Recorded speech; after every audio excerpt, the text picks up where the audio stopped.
the blood donation in Uganda, but also the scarcity of blood in our national hospitals.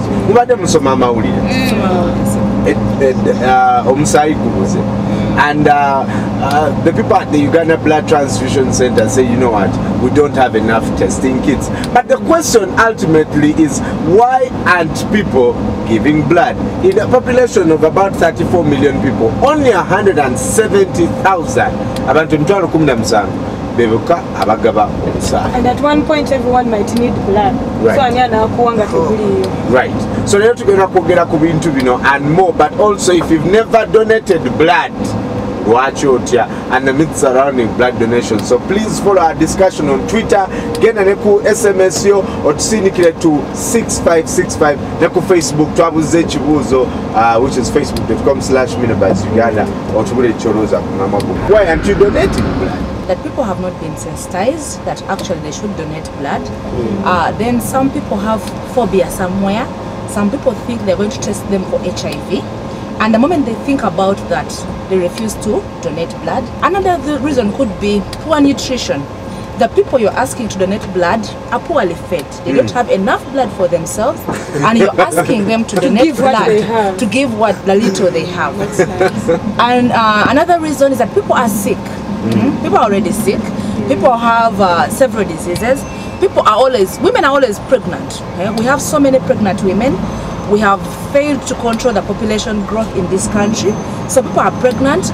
For example, I myself probably have not given blood for a long time because I've been pregnant, I've been breastfeeding, and therefore I cannot donate what? Blood. In these discussions, they've said that it is mostly the children who are in school who normally donate blood. And these children, whenever they are at home in the holiday, we get into a crisis. Why are children giving out blood and not adults? They are saying it's because the children are safe. Anyway, olooza ki ekiremesa abantu okugaba omusaayi? Baba tebeekakasa. Omwayinza okugamba nti nyinza okugenda tugenda okugaba omusaayi ne baŋŋamba nti nno oli mulwadde.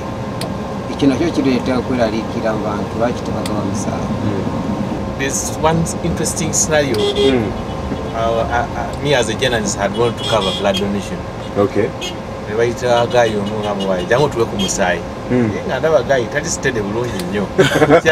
Era naku balance ku mutwe. Yes. Agamba nange, I might have too little blood in my alcohol.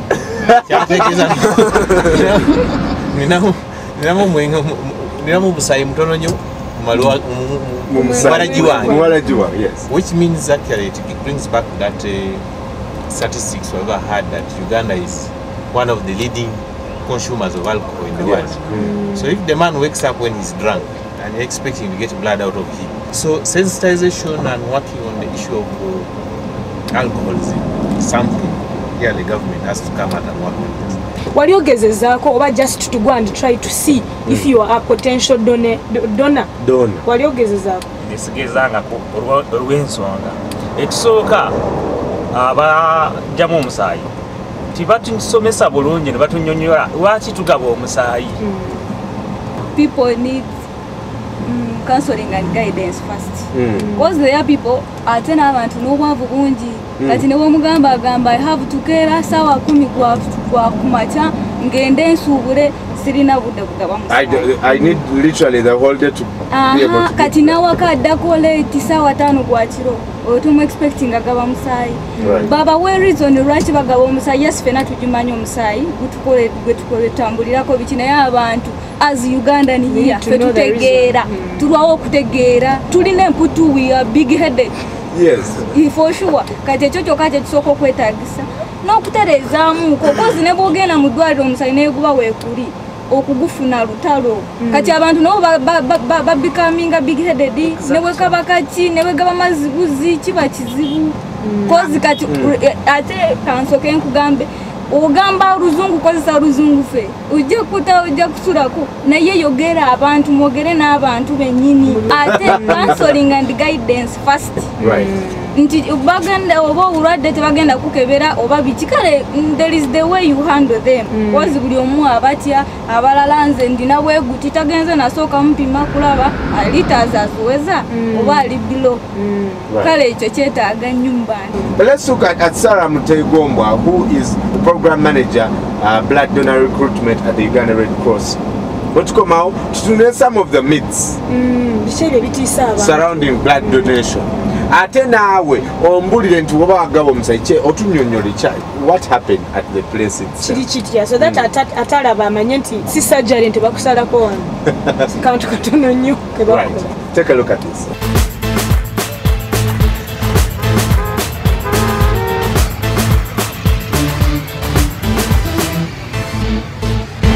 Well, people are donating blood. We appreciate the effort that they are putting in, but we are not yet getting enough blood for all the people that need it in Uganda. We are almost collecting 80% of what is needed in this country, so that gives us a deficit of 20% of blood that we still need to collect from the citizens of this country. Some people are willing to donate and others are not willing to donate. Others are willing to donate, but they don't qualify to give this blood, because for one to donate blood you need to meet a certain criteria, and that involves your health. You must be okay, you're not sick, you're not on medication, you don't have a chronic illness, and then you must have enough blood in your body. You must be of a certain age, that is between 17 years and 60 years, and you must be weighing not less than 45 kilograms. Yeah, we have embarked on our campaign of intensifying our sensitization and mobilization of these people.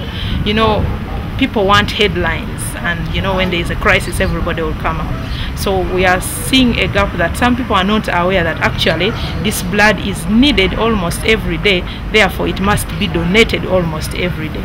You would find someone who gives blood maybe at school and then says, well, I have ever donated, yet we need him to come back more frequently, regularly, maybe 3 times a year or 4 times a year to come and donate blood. We don't have a day when we stop to collect. Otherwise, if we stop, that means there will be a deficit at some point. So the greatest benefit you get out of that is to save a life. Just imagine how proud you'd be if somebody said so and so saved my life by giving a unit of blood. That is the biggest benefit you can get out of this. Come up and donate blood today, because you never know what will happen tomorrow.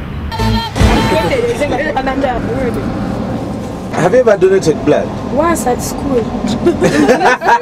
So I know she's talking about me, so Yeah. I should go back.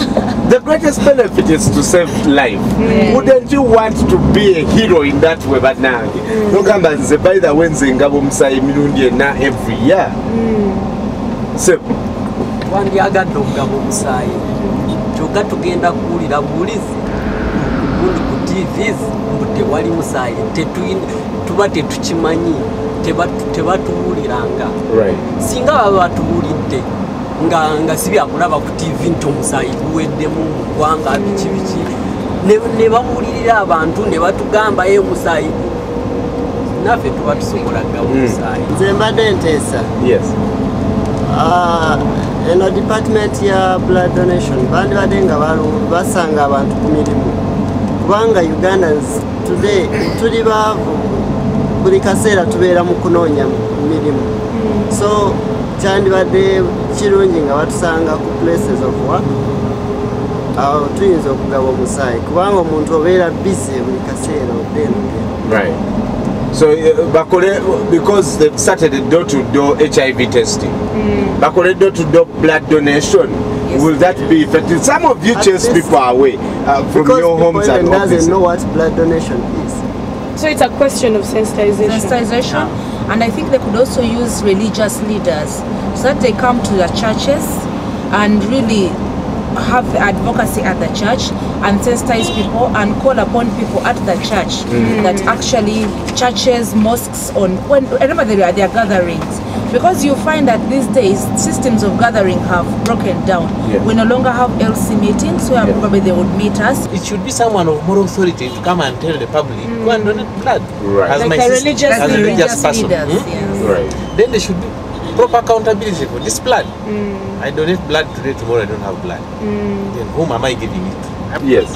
For me, what I'm thinking, before nga tebana bagenda eno mu bantu waliko parliament abantu abo they feed well first basoka before cause the government ye ba paying before eno omuntu sacrificing buli kimo bulambu na yabo those people they baba feeding bulungi singa basoka okujja ko omusayi buli omu ne tubalaga kubalantinga bavaamu nga ne muvaamu nti muvudamu lita west before nga tebana gende no bantu olusa asuze n'enjala komo wano ofuna pa my bag